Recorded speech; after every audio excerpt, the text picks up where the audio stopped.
We're back, section 2, knowing what's scalable.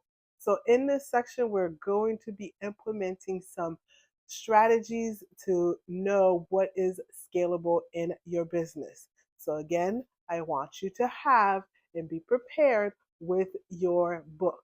Okay, you could have it digitally on your iPad, your computer, or you could also print it out in your home or in your office so that you could take notes, write down, fill in the blanks, and all of that good stuff.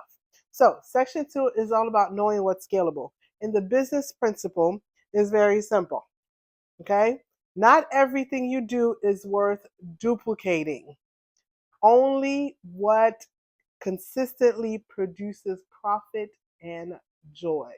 So, not everything that you are doing in your business needs to be duplicated. Only the things that produces profit and joy. Okay? So, with that, in our book, we're going to go over two main things: our core profit drivers and experiencing true growth. So, how do we do these things?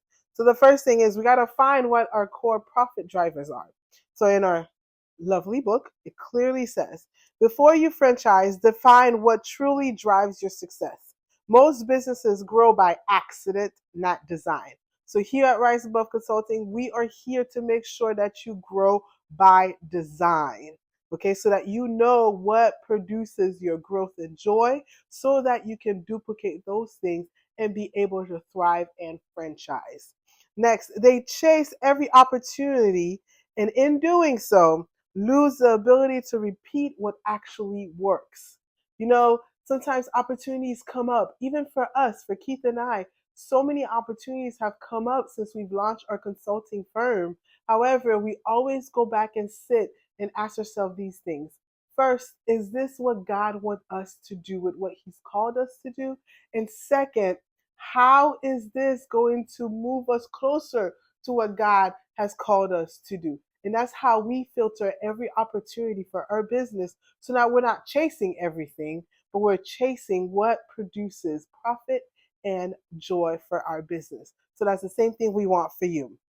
So your job to determine your core profit drivers is we're going to go through these questions, right? You're going to filter these questions, and this is why they matter. The first question says, does this activity create consistent revenue? So on your day to day this week, pick one day at the end of the day or during lunch saying, does the activities that I've done from 9 a.m. to 11:30, do they produce consistent revenue? If not, they are a distraction. I know. And sometimes those are the things that we love to do the most in our business, but they're the ones that don't produce us any revenue. So if that's the case, you got to either find somebody else to do it for you or let it go. The next question, does it align with our brand promise? Does it deliver what your brand communicates? Does it deliver the consistency and the expectation that your brand says it's supposed to do?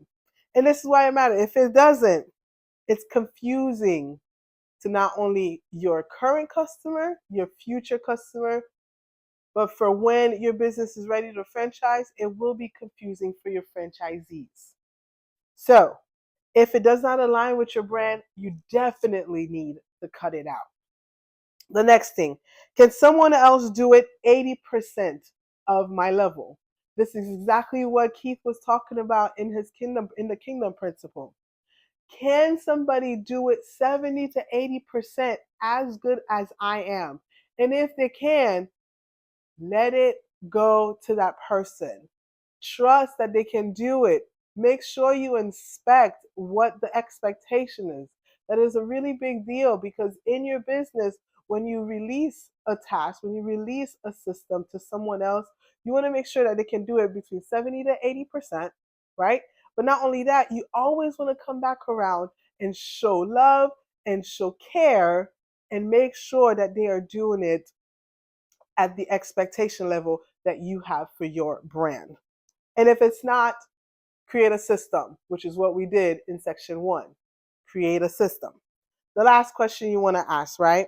Does it produce satisfied, repeated customers? In your business, you want to stay open. So, in order to stay open, the customers that you've interacted with once, you want to be able to interact with them over a lifetime. And they're going to come back because they are satisfied. So, does that task, does that activity generate an opportunity for your customer to become repeat customer? And if it doesn't, this is why it matters.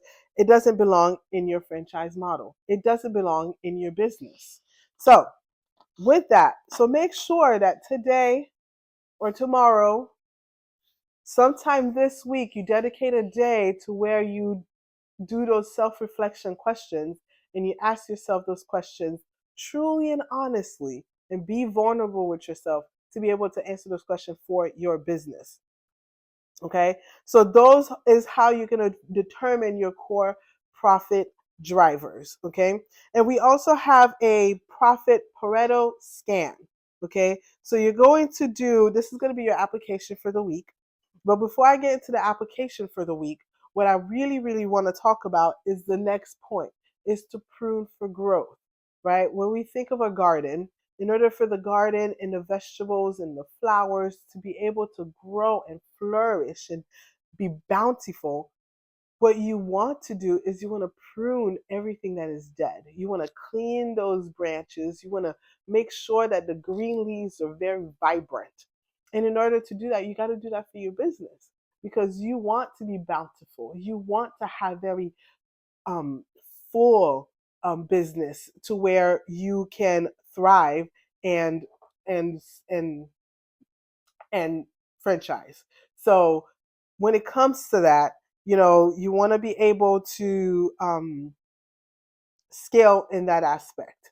So with that, when it comes to true growth and what you are holding on to and taking that energy, and a time that I can think of when I first started working straight out of college, I started working part time for a church and I was part of their finance team. And my whole responsibility is to basically build a team to count all of the cash reserves at the church on the weekends.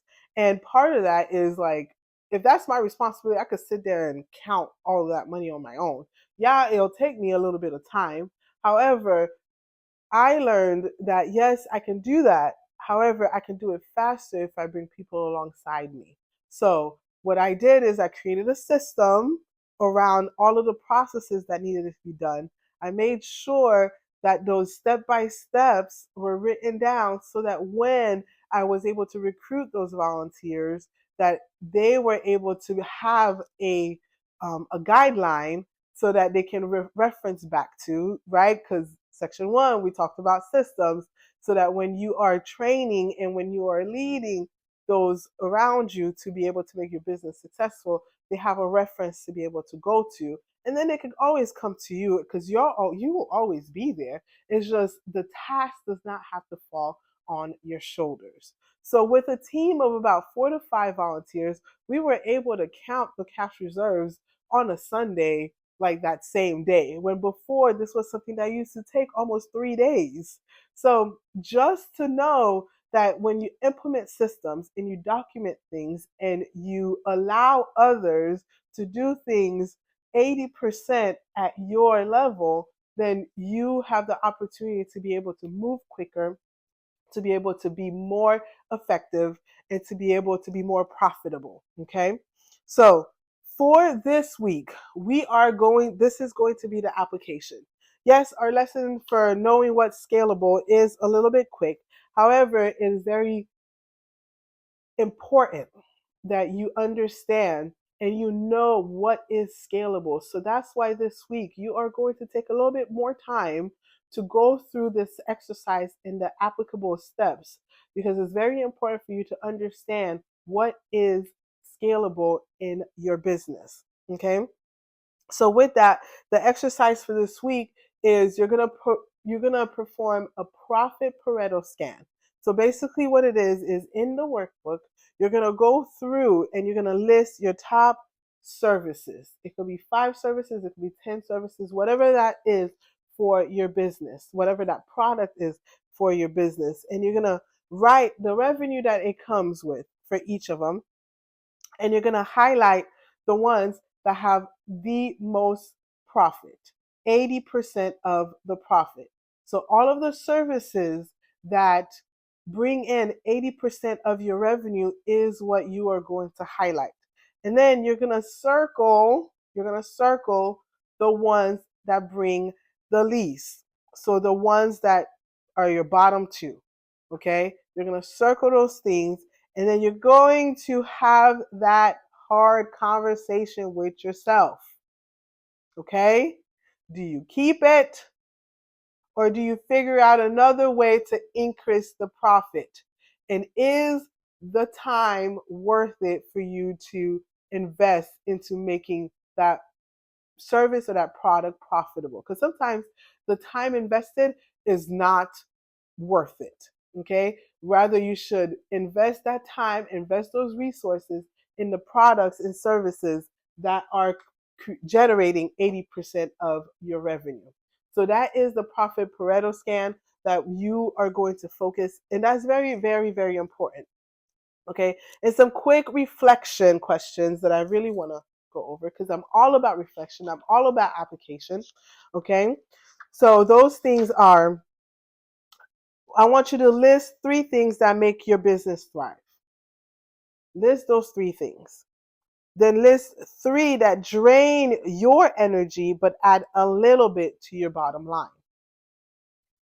The first list shows what to franchise, and the second list will show what to fix, delegate, or drop. So once you're done with your profit Pareto scan, apply those reflection questions to all those products and services, and that will give you a clear path to know what is scalable and what is able to be franchised in your business, and what it is that is going to make you more profitable, and at the end of the day, buy you back some time for you. Until the next section.